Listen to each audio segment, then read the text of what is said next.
사람이 화려하게 복귀했습니다. 바로 문화체육관광부의 신임 차관으로 임명된 노태강 전 국장 얘기입니다. 2013년이었죠. 최순실은 정유라가 승마대회에서 2등을 하자 불만을 품습니다. 그리고는 대통령을 통해서 승마협회에 대한 감사를 하게끔 합니다. 이때 그 감사를 책임졌던 사람이 바로 노태강 당시 문체부 국장이죠. 최순실과 대통령 입맛에 맞으려면은 그 감사 보고서는 승마협회가 잘못했다, 정유라는 억울하다 이렇게 나왔어야 하는데 노태강 국장은 있는 그대로 감사 결과를 적은 겁니다.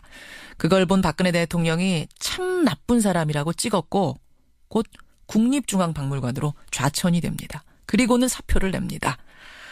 자, 돌아온 나쁜 사람 노태강 문체부 2차관 직접 만나보죠. 노태강 차관님 안녕하세요. 예, 안녕하세요. 저 노태강입니다. 오늘이 첫 출근 날이시죠? 예, 그렇습니다. 야, 4년 만에 다시 출근하시는 소감이 어떠십니까? 저 고등학교 졸업한 후에 대학교에 첫 등반하는 느낌이랄까요. 그 어떤 느낌이에요? 뭔가 좀 불안하지만 나름대로 또 기대감도 들고 잘 해낼 수 있을까 하는 큰 걱정, 그런 것들이 지금 현재 기분입니다. 걱정과 설렘이 교차하는. 예.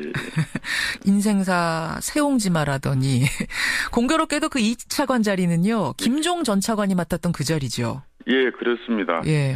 근데 사실은 그 2차관 자리에는 그 이전에는 훌륭한 선배님들, 차관님들이 굉장히 많이 일하셨던 자리입니다. 예. 그래서 뭐 지금 현재 딱히 그 자리가 김종 차관하고 연관성은 제 마음에 크게 와닿지는 않는 그런 상황입니다. 김종 차관의 2차관 자리는 좀 잊어달라 이런 부탁처럼 들리기도 하네요. 예, 그렇습니다. 예. 네.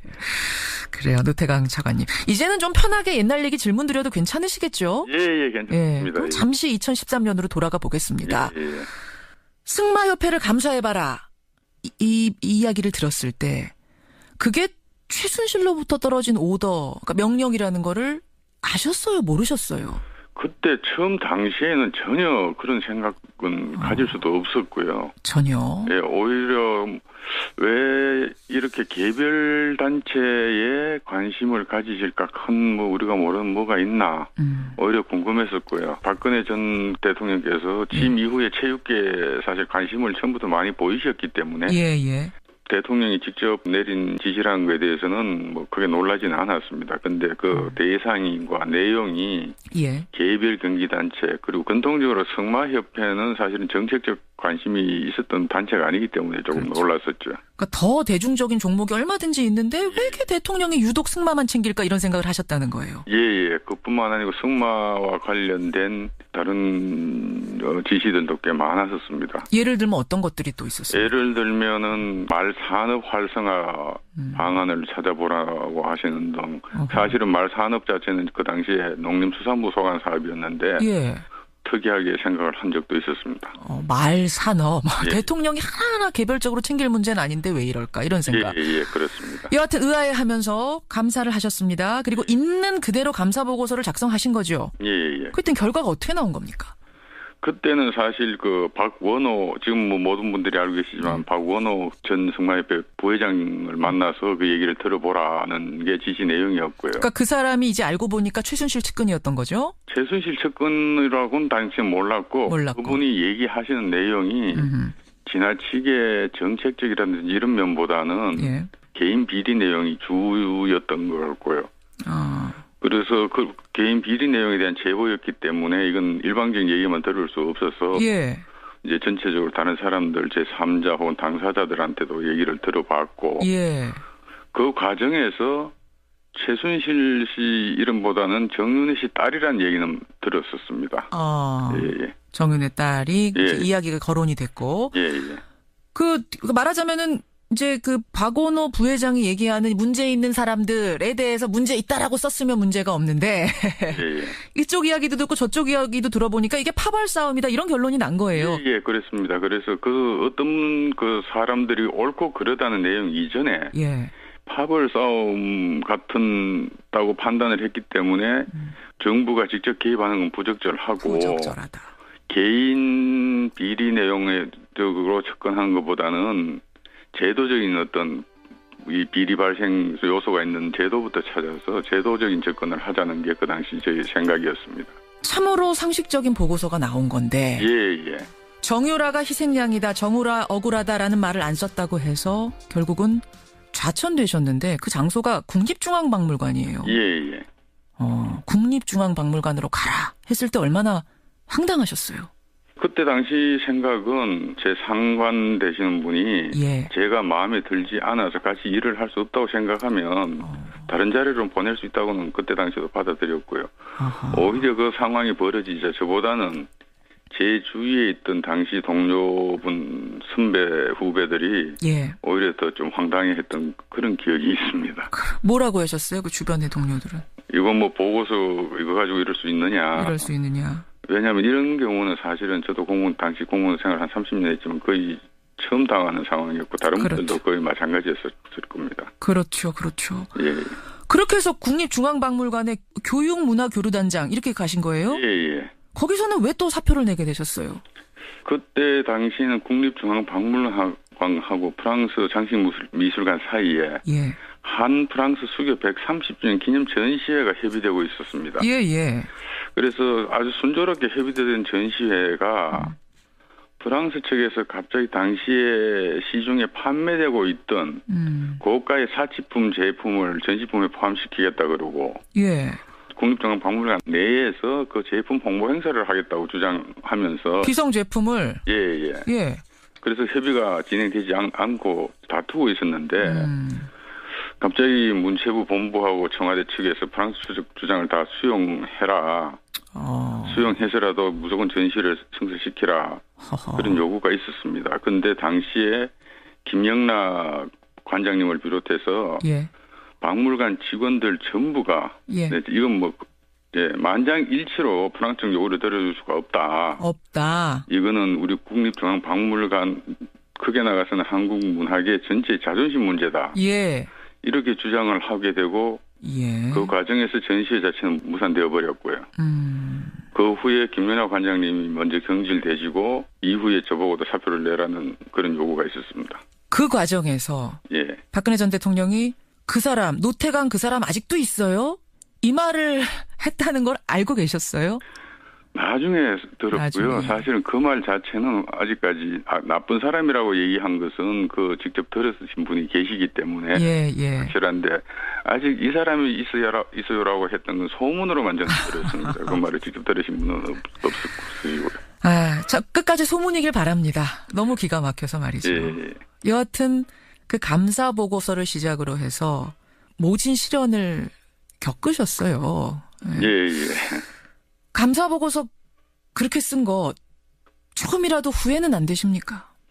후회는 되지 않습니다. 왜냐하면 사안 자체는 굉장히 간단한 사항이고요. 사실대로 보고하는 것이 당연했었고 뭐 자꾸 소신 얘기들도 하고 하시는데 그건 소신까지 갈 것도 없고 그냥 공무원으로서 당연한 일이었습니다. 제가 좀 우문을 던지는 건지 모르겠습니다만 그때로 다시 돌아간다면은 다시 보고서를 써도 내용은 한 글자도 틀림없이 똑같이 또 쓰시겠습니까? 모든 사항이 다 그렇다면 한 글자까지 뭐 똑같이 쓴다는 자신은 없고요, 솔직히.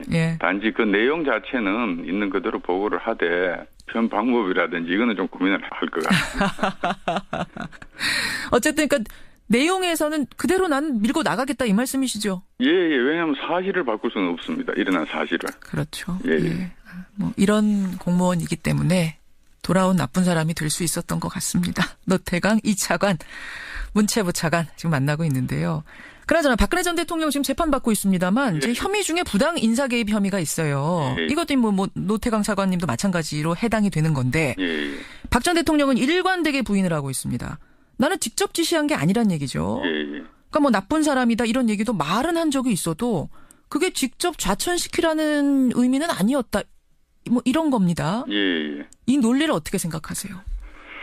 사실 본인의 인정 여부하고 상관없이 실제로 그 일은 일어났던 일이고 그 당시에 그 과정에 참여하셨던 김종덕 전 장관님이라든지 김상률 당시 교문수석들이 헌법재판소 재판 과정이나 현재 진행 중 재판에서 증언도 하신 걸로 알고 있습니다. 그래서 저는 그냥 그렇게 생각을 합니다. 그래도 한때는 한 나라의 국가 원수였던 분이 예. 지금 있는 이 현실을 그대로 받아들이기 어려운 자기 방어 어떤 심리 상태가 아니겠는가, 저는 뭐 그 정도로 이해를 하고 있습니다. 자기 방어 심리 상태. 하지만 아까 감사 보고서가 그랬듯이 이것도 사실은 사실이다, 이런 말씀이신 거죠. 아니 그나저나 지난해 말에, 그러니까 국정농단이 세상에 드러나기 시작하면서 조윤선 당시 장관이 대한체육회 사무총장 자리를 주겠으니 좀 맡아다오, 이런 회유를 했었다면서요. 예, 2번 정도 그런 제의를 받은 사실은 있습니다. 2번이나. 예. 왜 거절하셨어요? 제 자존심이 허락을 하지 않았고요. 예. 그보다 더 중요한 거는 사실 그 자리는 문체부가 그렇게 제의해서는 안 되는 자리입니다. 체육의 자율성을 직접적으로 침해하는 행위가 되기 때문에 나중에라도 대한체육회가 국제올림픽위원회 IOC 징계를 받을 수도 있는 상황이고요. 그렇군요. 실제로 뭐 한 2개 국가가 그런 식으로 체육회 인사에 개입해서 징계를 받아가지고 올림픽에 자국 국기를 대신에 올림픽기를 들고 입장하는 그런 징계를 받은 사실도 다 제가 알고 있는데 그 제의를 받아들일 수가 없었습니다. 기막힌 생각도 드셨겠어요. 예, 그래서 제가 그 얘기했습니다. 당신들 큰일 날 소리하고 있다 지금. IOC가 이거를 알면은 어떡할 거냐. 예, 그렇게 제가 순간이 충고까지 한 적은 있습니다. 그런 사연이 있었던 거군요. 알겠습니다. 이제 차관으로서 문체부를 다시 바로 세우는 임무를 맡으셨는데 어떤 과제가 제일 시급한가요, 문체부? 문체부 지금 당장 제 입장에서는 평창 동계올림픽이죠. 평창. 예. 사실 그동안 뭐 여러 가지 어려운 가운데서도 조직위와 강원도 그리고 문체부가 열심히 준비는 해온 걸로 알고 있습니다. 만나 뵙고 상의하고 해서 일단은 당장은 평창 동계올림픽을 제대로 준비하는 게 제일 시급한 과제고요. 두 번째, 문체부는 한 3, 40년 동안 다른 부처 공무원들이 보기에 좀 특이할 정도로 직원들 간의 장벽도 없고 소통이 아주 자유로웠었습니다. 아, 그래요? 예. 그만큼 그거는 저는 직원들 간의 신뢰관계라고 생각을 하는데 그 신뢰관계가 불과 3, 4년 사이에 완전히 무너졌기 때문에 직원들 상호 간에 신뢰를 먼저 회복하는 것이 가장 급한 일이라고 생각하고 있습니다. 조직을 추스르는 일이 시급한 거군요, 문체부는. 또 하나는 이제 문학의 블랙리스트는 이미 실체가 드러났지만 체육계에도 블랙리스트가 존재한다, 이런 소문이 무성했거든요. 국정농단 사태 거치면서. 이 부분 얘기 들어보셨어요, 노 차관님? 저도 소문만 듣고 그 내용은 아직까지 어디서든 구체적인 제가 얘기 사례를 들은 적은 없어서 안 그래도 출근을 하게 되면 살펴볼 생각으로 있습니다. 그래서 만약 그런 일이 있었다면 그건 당연히 또 바로잡을 건 바로잡고 그래야 되겠죠. 바로잡을 생각이 있으시단 말씀. 실체를 좀 조사해볼 생각이 있으시단 말씀이군요. 이것도 지켜보겠습니다. 좋은 공무원, 좋은 사람으로 기억돼 주시기를 기대하겠습니다. 감사합니다. 많이 도와주시기 바랍니다. 고맙습니다. 고맙습니다. 문체부의 신임 2차관으로 돌아왔습니다. 노태강 차관이었습니다.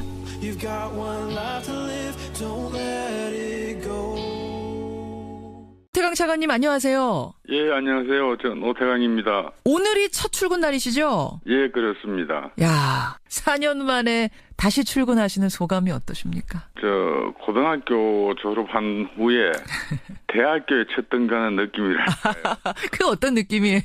뭔가 좀 불안하지만 나름대로 또 기대감도 들고 잘 해낼 수 있을까 하는 큰 걱정, 그런 것들이 지금 현재 기분입니다. 걱정과 설렘이 교차하는.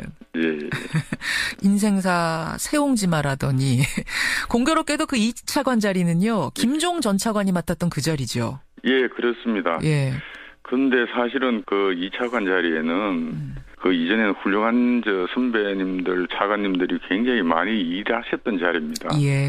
그래서 뭐 지금 현재 딱히 그 자리가 김종 차관하고 연관성은 제 마음에 크게 와닿지는 않는 그런 상황입니다. 김종 차관 정책적 관심이 있었던 단체가 아니기 때문에 조금 놀랐었죠. 그러니까 더 대중적인 종목이 얼마든지 있는데 왜 이렇게 대통령이 유독 승마만 챙길까, 이런 생각을 하셨다는 거예요. 그뿐만 아니고 승마와 관련된 다른 지시들도 꽤 많았었습니다. 예를 들면 어떤 것들이 또 있었어요? 예를 들면은 말산업 활성화 방안을 찾아보라고 하시는 등, 사실은 말산업 자체는 그 당시에 농림수산부 소관 사업이었는데 특이하게 생각을 한 적도 있었습니다. 말 산업. 예. 대통령이 하나하나 개별적으로 챙길 문제는 아닌데 왜 이럴까 이런 생각. 예, 그렇습니다. 여하튼 의아해하면서 감사를 하셨습니다. 그리고 있는 그대로 감사 보고서를 작성하신 거죠. 예. 그때 결과가 어떻게 나온 겁니까? 그때는 사실 그 박원호 지금 뭐 모든 분들이 알고 계시지만 박원호 전 승마협회 부회장을 만나서 그 얘기를 들어보라는 게 지시 내용이었고요. 그러니까 그 사람이 이제 알고 보니까 최순실 측근이었던 거죠? 최순실 측근이라고는 당시에 몰랐고. 참 나쁜 사람이 화려하게 복귀했습니다. 바로 문화체육관광부의 신임 차관으로 임명된 노태강 전 국장 얘기입니다. 2013년이었죠. 최순실은 정유라가 승마대회에서 2등을 하자 불만을 품습니다. 그리고는 대통령을 통해서 승마협회에 대한 감사를 하게끔 합니다. 이때 그 감사를 책임졌던 사람이 바로 노태강 당시 문체부 국장이죠. 최순실과 대통령 입맛에 맞으려면은 그 감사 보고서는 승마협회가 잘못했다. 정유라는 억울하다. 이렇게 나왔어야 하는데 노태강 국장은 있는 그대로 감사 결과를 적은 겁니다. 그걸 본 박근혜 대통령이 참 나쁜 사람이라고 찍었고 곧 국립중앙박물관으로 좌천이 됩니다. 그리고는 사표를 냅니다. 자, 돌아온 나쁜 사람 노태강 문체부 2차관 직접 만나보죠. 노태강의 2차관 자리는 좀 잊어달라 이런 부탁처럼 들리기도 하네요. 예, 그렇습니다. 예. 네. 그래요, 노태강 차관님. 이제는 좀 편하게 옛날 얘기 질문 드려도 괜찮으시겠죠? 예, 괜찮습니다. 그럼 잠시 2013년으로 돌아가 보겠습니다. 예. 승마협회를 감사해봐라. 이 이야기를 들었을 때 그게 최순실로부터 떨어진 오더, 그러니까 명령이라는 거를 아셨어요? 모르셨어요? 그때 처음 당시에는 전혀 그런 생각은 가질 수도 없었고요. 전혀. 예, 오히려 왜 이렇게 개별 단체에 관심을 가지실까 큰 우리가 모르는 뭐가 있나 오히려 궁금했었고요. 박근혜 전 대통령께서 취임 이후에 체육계에 사실 관심을 처음부터 많이 보이셨기 때문에 대통령이 직접 내린 지시라는 것에 대해서는 뭐 크게 놀라지는 않았습니다. 근데 그 대상과 내용이 개별 경기단체 그리고 근통적으로 승마협회는 사실 몰랐고. 그분이 얘기하시는 내용이 지나치게 정책적이라든지 이런 면보다는 개인 비리 내용이 주였던 것 같고요. 그래서 그 개인 비리 내용에 대한 제보였기 때문에 이건 일방적인 얘기만 들을 수 없어서 이제 전체적으로 다른 사람들 제3자 혹은 당사자들한테도 얘기를 들어봤고 그 과정에서 최순실 씨 이름보다는 정윤혜 씨 딸이라는 얘기는 들었었습니다. 정윤혜 딸이 이야기가 거론이 됐고 그 말하자면은 이제 그 박원호 부회장이 얘기하는 문제 있는 사람들에 대해서 문제 있다라고 썼으면 문제가 없는데 이쪽 이야기도 듣고 저쪽 이야기도 들어보니까 이게 파벌 싸움이다 이런 결론이 난 거예요. 그렇습니다. 그래서 그 어떤 그 사람들이 옳고 그러다는 내용 이전에 파벌 싸움 같다고 판단을 했기 때문에 정부가 직접 개입하는 건 부적절하고